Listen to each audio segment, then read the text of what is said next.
고린도 교회의 그 혼란스러움의 가장 대표적인 원인, 모든 문제를 한 단어로 표현한다면 지난주에 말씀드렸지만 다원주의라고 말씀드렸잖아요. 다원주의. 다원주의는 다 맞는 거예요. 너도 맞고 나도 맞고, 예. 기독교도 맞고, 기독교도 하나님께로 갈 수 있고, 불교도 신에게 절대자에게 갈 수 있는 길이에요. 그러니까 예수가 꼭 아니어도, 기독교가 꼭 아니어도 하나님께로 갈 수 있는 길이 많은 것이죠. 그래서 서로가 서로를 인정하는 거예요. 나도 맞고 너도 맞고. 사실 여러분, 이 다원주의는 이 고린도 교회의 상황뿐만 아니라 오늘도 마찬가지죠. 우리가 살고 있는 오늘날 시대도 마찬가지예요. 다 맞는다고 이야기하잖아요. 왜 기독교에만 구원이 있냐? 기독교 외에도 다른 타종교에도 구원이 있다고 이야기하죠. 그런데 여러분, 이게 굉장히 참 심각한 이야기예요.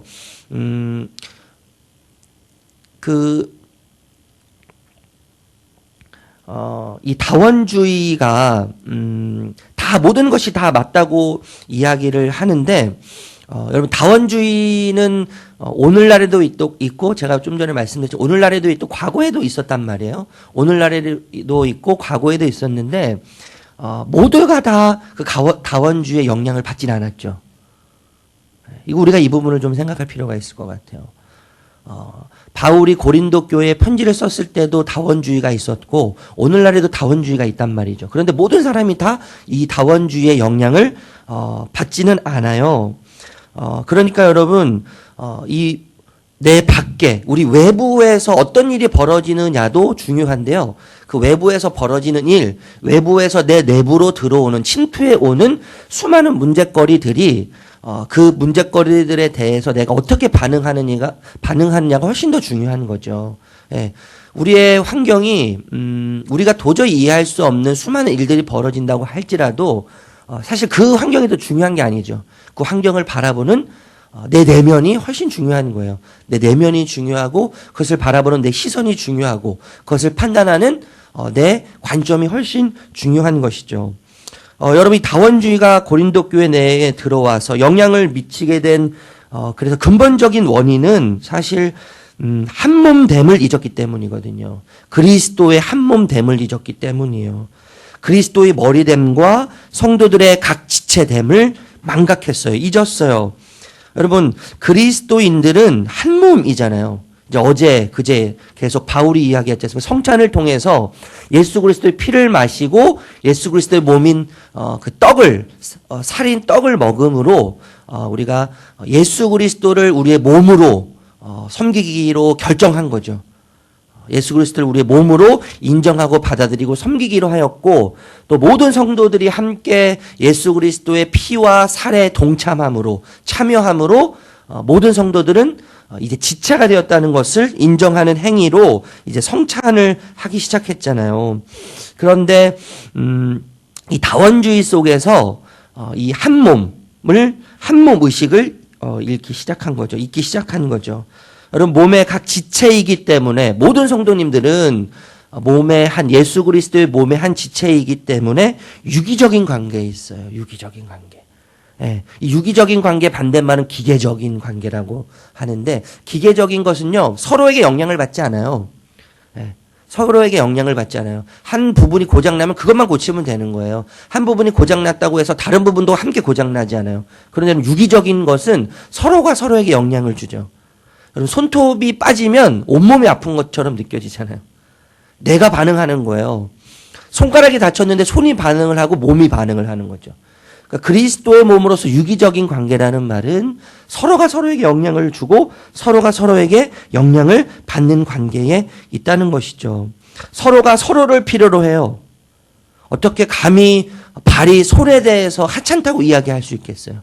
손이 발에 대해서 하찮다고 이야기할 수 있겠어요? 유기적인 관계이기 때문에 서로가 서로를 필요로 하고, 서로가 서로에게 영향을 받고, 서로가 서로에게 없어서는 안 될, 반드시 필요한 상관관계에 있는 것이죠. 상생의 관계에 있는 것이 유기적인 관계예요.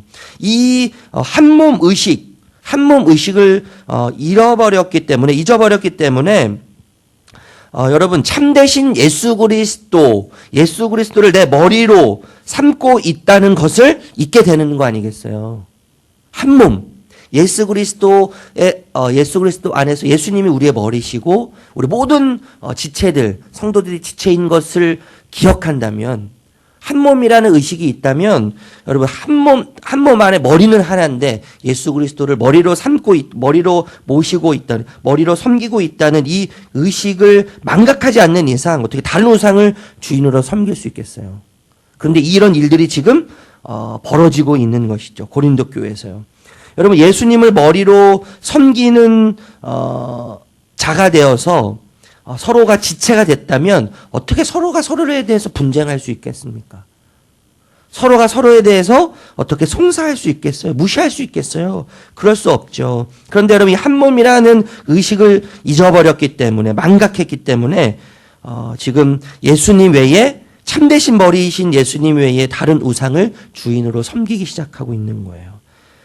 한 머리이신 예수 그리스도를 섬기는 자로 서로가 지체되었다는 것을 망각했기 때문에 분열하기 시작했고, 분쟁하기 시작했고, 그리고 송사하기 시작했죠. 그리고 무시하기 시작했어요. 그래서 어제 이런 표현이 있잖아요. 주의 잔과 귀신의 잔을 겸하여 마시지 못하고 주의 식탁과 귀신의 식탁을 겸하여 섬길 수 없다. 겸하여 함께 먹을 수 없다. 뭐 이런 이야기를 어제 바울이 이제 했다는 것이죠. 여러분 몸은요 그냥 나예요. 그냥 나예요. 분리해서 생각할 수 없는 거예요. 우리 성도님들이 함께 한몸된 지체된 그런 공동체 의식을 가지고 있는 자들로서 우리는 그냥 하나예요. 그냥 나예요. 나. 우리가 중보기도 시간에요. 우리 성도님들이 정말 환우분들이 많으신데 그분들을 위해서 우리가 기도할 수 있는 이유는 뭡니까? 주님 안에서 하나 되었기 때문이잖아요. 하나 되었기 때문이요. 하나 됐기 때문에 우리가 눈물을 흘리면서 기도할 수 있는 것이죠. 우리 성도님들의 아픔을 보면 내 아픔 같은 거예요. 우리 성도님들이 힘들어하면 나도 힘든 거예요. 우리 성도님들이 괴로워하면 나도 괴로운 것이죠. 이 한몸 의식이 참 중요한 거예요. 이 한몸 의식이 공동체의 존속이 달려 있죠. 여러분 사랑하는 우리 성도님들 가운데 저를 포함해서 그리스도 안에서 이 한몸 의식이 우리 교회를 이끌어가는 은혜가 있었으면 좋겠어요. 한몸 의식. 우리가 한몸이라는 거, 이것을 결코 잊지 않는 우리 예수향남교회 성도님들 되시기를 예수님의 이름으로 축복합니다. 여러분 그래서요 그리스도인의 자유도 이 한몸 의식에서 벗어나면 안 되는 거죠. 그리스도인의 자유, 여러분 자유는 내가 원하는 대로 모든 것을 할 수 있다고 판단하게 하는 것이 자유 아니에요? 그러니까 바울이 오늘 23절에서 이렇게 이야기하죠. 한번 읽어볼게요. 23절 시작. 모든 것이 가하나 모든 것이 유익한 것은 아니요 모든 것이 가하나 모든 것이 덕을 세우는 것은 아니나니. 여러분 우리는 알죠. 모든 자유로운 행동이 유익하거나 덕을 세우는 것은 아니에요. 자유라는 이 단어가요 굉장히 합리적으로 보이고 세련되게 보이지 않습니까? 그러나 여러분 자유라는 이름으로 가정을 파괴하고 부부를 파괴하고 또 부모와 자녀를 파괴하고요 공동체를 파괴하고 교회를 파괴하는 일들이 얼마나 많이 있는지 몰라요. 여러분 불륜이 자유의 관점으로 보면 자유 아니에요? 말 그대로요. 내가 하고 싶은 대로 하는 거죠. 그런데 그 불륜은 부부의 관계를 파괴시키죠. 부부의 관계뿐만 아니라 가정을 파괴시키는 거예요. 교회 안에서 내가 좋은 것만 한다. 내가 원하는 것만 한다고 하는 이 의식, 자유라고 하는 그 테두리 안에서 내가 하고 싶은 것만 내가 할 거야. 라고 한다면 교회는 파괴되는 거예요, 여러분. 공동체는 파괴되는 거예요. 그래서 여러분 자유란 이름으로 가정과 공동체를 파괴함으로 자유가 파괴되는 거예요. 자유라는 이름으로 행하지만, 자유라는 이름으로 내가 하고 싶은 대로 행하지만 결국엔 자유라는 이름으로 자유가 파괴되는 거죠. 자유가요. 여러분 그리스도인의 자유는 그래서 철저하게 한몸 의식이라는 그 의식에 머물러 있어야 되는 거예요.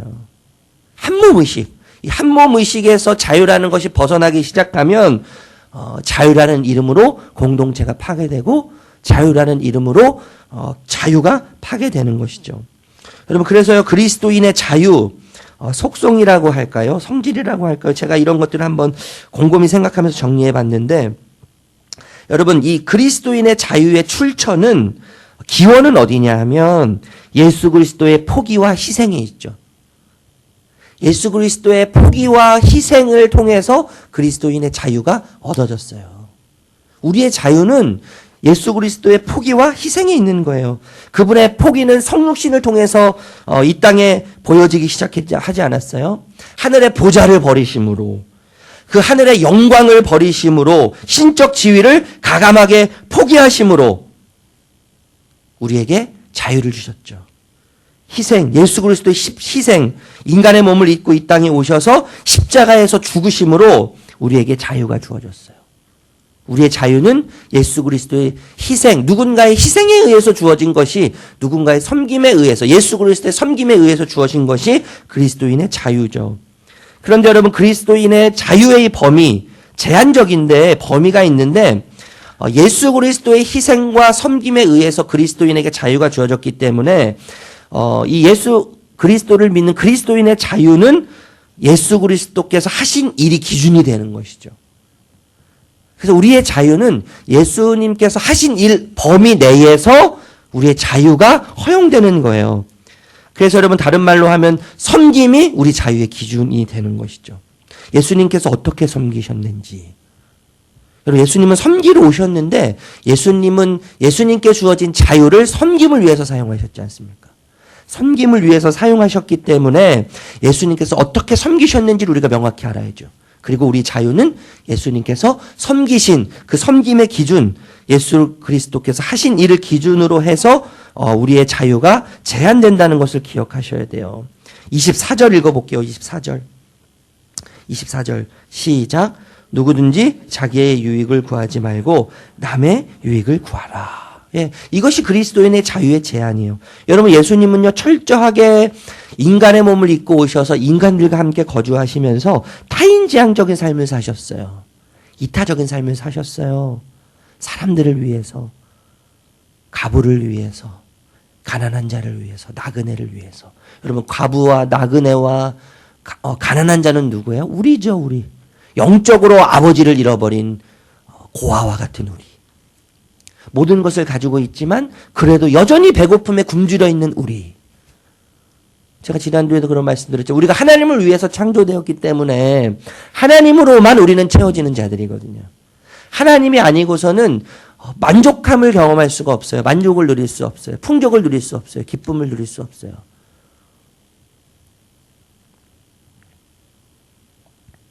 예수님의 섬김은 인간의 몸으로 오셔서 이 땅에 오셔서 인간들과 함께 거주하시면서 타인지향적을 사셨던 그 예수님.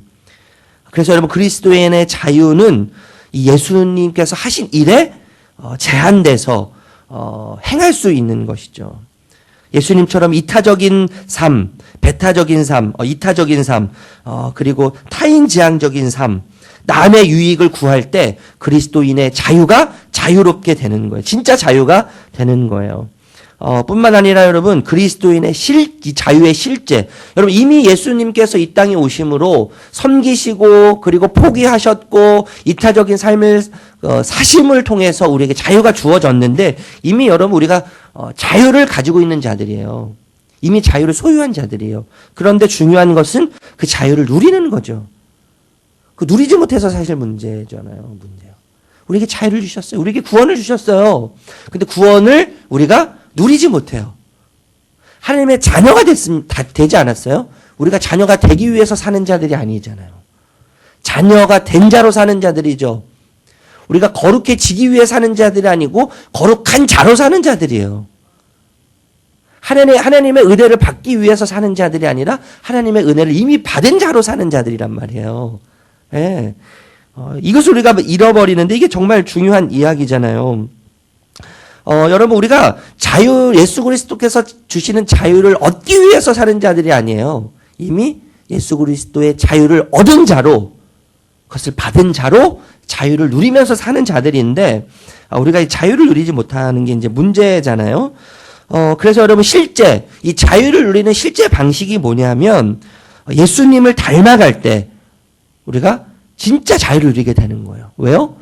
우리에게 그리스도인에게 주어지는 자유가 예수님께로부터 왔기 때문에 예수님의 포기와 희생과 섬김을 통해서 그리스도인들에게 자유가 주어졌기 때문에 그 자유를 진정으로 누리기 위해서는 예수님을 닮아가야 되는 것이죠. 그럼 예수님을 닮을 때 예수님께서 우리에게 주신 자유를 우리는 누릴 수 있는 거예요. 그것을 24절에 뭐라고 이야기해요? 남의 유의라고 이야기하는 것이죠. 24절 다시 한번 읽어볼까요? 24절 시작. 예. 그래서 남의 유익이라고 표현하는데 남의 유익은 예수님께서 사신 삶이죠. 예수님께서 사신 삶을 따라서 예수님을 닮아갈 때 예수님께서 주신 자유를 누리게 되는 거예요. 그러면서 바울이 이런 이야기를 하죠. 여러분, 당시 시장에서 파는 모든 대부분의 음식들은 우상에게 바쳐진 제물 중에 하나였어요. 먼저 우상에게 제물을 바쳐지고 난 다음에 대부분의 음식들이 시장에 나왔죠. 그런데 바울이 이야기합니다. 우리에게 그리스도인의 자유가 있기 때문에 의심하지 않고 먹어도 된다는 거죠. 의심하지 않고 얼마든지 먹어도 된다. 그리고 불신자 중에 예수님을 믿지 않는 자 중에 혹시 너희를 선대하면서 음식을 주면 그 음식이 설령 우상에게 바쳐진 음식이라고 해도 먹어도 괜찮다. 왜냐하면 그 사람의 선의 때문에 먹어도 괜찮다고 이야기하는 것이죠. 그런데 여러분, 예외가 하나 있었잖아요. 그 예외는 뭐예요? 누군가 음식을 줄 때 이 음식이 우상에게 바쳐진 제물이라면 먹어서는 안 된다. 왜요? 우상에게 바쳐진 음식이라고 이야기했는데 그것을 먹음으로 인해서 옆에 있는 누군가가 그 음식을 먹는 그리스도인을 보고 시험을 당하고 어려움을 당할 수 있기 때문에 먹지 말라고 이야기하는 것이죠. 이 이야기는 남의 유익에 관련된 이야기예요. 이타적인 삶. 좀 전에 우리가 함께 나눴던 이야기죠. 예수님께서 사신 삶이죠. 예수님처럼 사는 삶을 지금 바울이 이야기하고 있는 거예요. 만약 알고도 먹게 되어서 믿음이 약한 자가 시험에 빠졌다면 유익을 위한 것이 아닌 거죠. 여러분, 우리는 뭐든지 다 할 수 있어요. 당시에 고린도 교회 성도님은 먹을 수 있었어요. 모든 것이 하나님께서 주셨죠.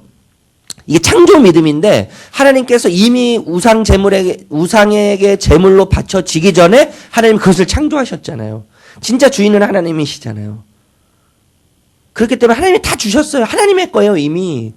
창조 믿음, 이 창조 믿음 때문에 우리가 모든 것을 다 할 수 있지만 섬김의 믿음, 예수 그리스도를 믿는 섬김의 믿음에 의해서는 내가 하는 행위 때문에 누군가가 상처를 받고 누군가가 시험에 든다면 결코 해서는 안 된다고 이야기하는 것이죠.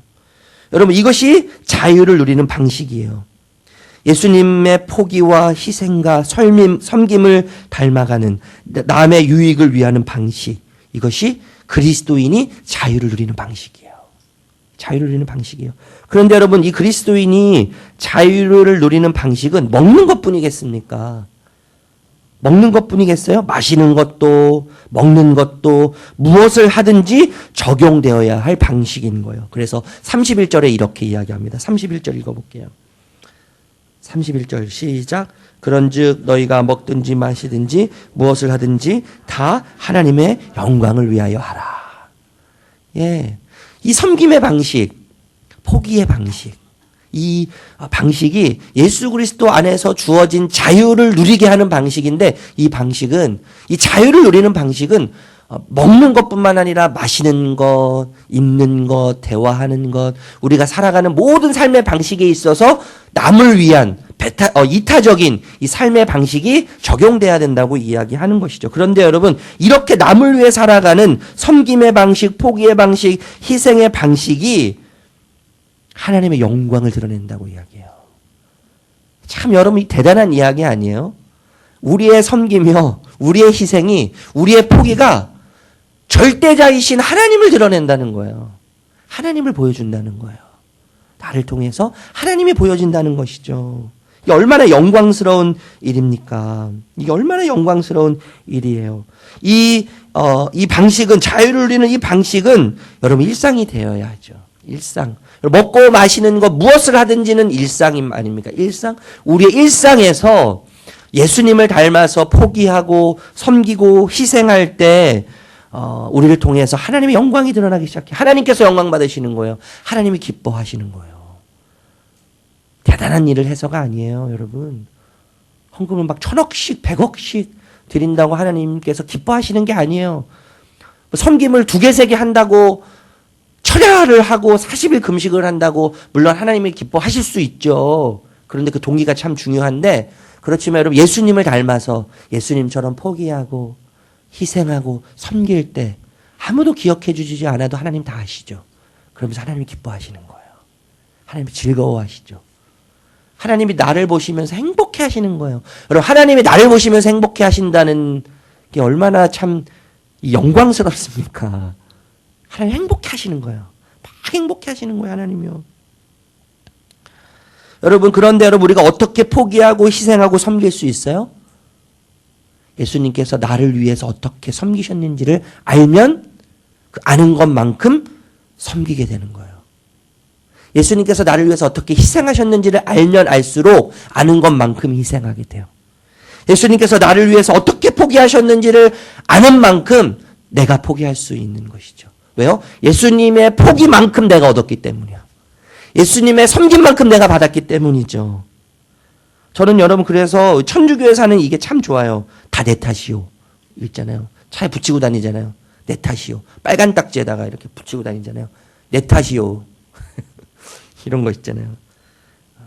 여러분 예수님만큼 손해본 분은 이 땅에 없어요. 예수님만큼 역사적으로 볼 때 예수님만큼 손해본 분이 계세요? 예수님만큼 억울한 분이 계세요? 예수님만큼 상실한 분이 계실까요? 그 희생이, 그 상실이, 그 포기가, 그 섬김이 우리를 살렸지 않습니까? 여러분 그래서 바울은요, 그 포기, 예수님의 포기와 희생과 섬김을 받아서 예수님처럼 살아가는, 예수님처럼 닮아가는, 예수님을 닮아서 살아가는 그 삶이 얼마나 자유롭고 얼마나 만족한 삶인지를 깊이 알았기 때문에 1절에 이렇게 이야기하잖아요. 고린도서 11장 1절 읽어볼게요. 11장 1절 읽어보겠습니다. 시작. 내가 그리스도를 본받는 자 된 것 같이 너희는 나를 본받는 자가 되라. 예, 바울이 그래서 이렇게 이야기하는 거예요. 모든 것을 나를 위해서 포기하고 희생하시고 섬기신 그 예수님을 닮아서 포기하고 희생하고 섬기는 삶을 살았더니 얼마나 큰 자유를 경험하게 됐는지. 예전에 가졌던, 배웠던, 알고 있던, 소유했던 것보다 훨씬 그것을 배설물로 여길 만큼 풍요로운 삶을 살게 됐죠. 만족한 삶을 살게 됐죠. 그래서 바울이 모든 것을 배설물로 여기면서 내가 그리스도를 본받는 것처럼 너희도 나를 본받으라 이렇게 이야기할 수 있는 거예요. 그러니까 예수님의 섬김을 깊이 경험한 자가 고백하는 거예요. 예수님의 희생을 깊이 경험한 자가 고백하는 거예요. 예수님의 포기, 그 포기를 경험한 자만이 고백할 수 있는 것이죠. 그 자만이 내가 예수님을 닮은 것처럼, 내가 예수님을 본받는 것처럼 나를 본받으십시오. 이런 고백을 할 수 있는 거예요. 여러분 그리스도인 우리는요 이미 자유를 가진 자예요. 이미 우리에게 자유가 있어요. 그런데 우리의 자유는 제한적이죠. 우리 자유의 제한은 예수님의 하신 일에 제한이 되어 있어요. 예수님의 섬김과 희생과 예수님의 포기로 우리에게 자유가 주어졌는데 우리의 자유는 제한적이에요. 타인을 위한 타인지향적이고 이타적인 삶을 살게 하고, 그리고 그 자유는 이미 우리가 자유를 갖고 있는데 이미 가진 자유를 누리기 위해서는 예수님을 닮아갈 때만 가능한 거죠. 그리고 예수님을 닮아갈 때 그 자유가 우리가 그 자유를 누리게 되면서 예수님만이 줄 수 있는 만족과 기쁨을 누리게 됩니다. 그리고 내가 그리스도를 본받는 것처럼 너희도 나를 본받으라라고 이야기할 수 있는 것이죠. 여러분 이 자유 안에서 주님을 더 깊이 닮아가고, 그리고 바울이 고백하는 것처럼 나를 본받으라. 참 이게 얼마나 위대한 말입니까?